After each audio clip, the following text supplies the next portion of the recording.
this wasteland, I am the one reduced to a single instinct: survive.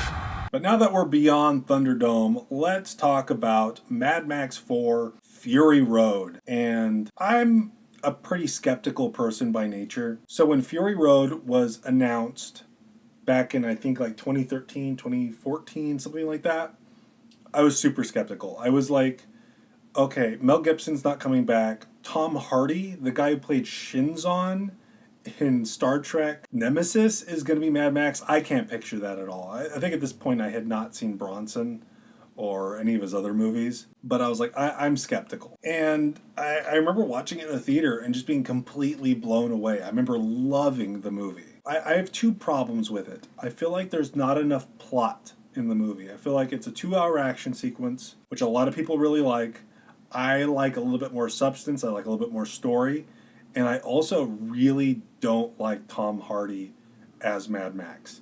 Even now that I've seen him in other things and realize he has a lot of range, and I like him more as an actor now, I'm not holding Shinzon against him all these years later. But I don't think he's a good Mad Max. And there's a video of me saying this back in 2015. So this is not like a new opinion. There's video evidence of me saying I don't like him as Mad Max. He seems checked out the entire movie. And recently, a lot of the people who criticized me for having that opinion are now saying the same thing, because there's apparently some sort of book called Blood, Sweat, and Chrome that reveals that Tom Hardy was having panic attacks while filming, and that he was fighting with his co-stars and he was checked out. So, I was a prophet back in 2015. I was right. I do think that he has the potential to be better. I heard somewhere that if he got the opportunity again, he would be more professional and whatever. So I would like to see him as Mad Max again. I'd rather see Mel Gibson, but I'd like to see Mad Max The Wasteland with Tom Hardy. I'd like to see that. I don't think it'll ever happen.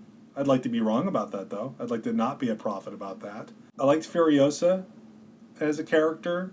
She was probably let's be honest, she was the main character of the movie.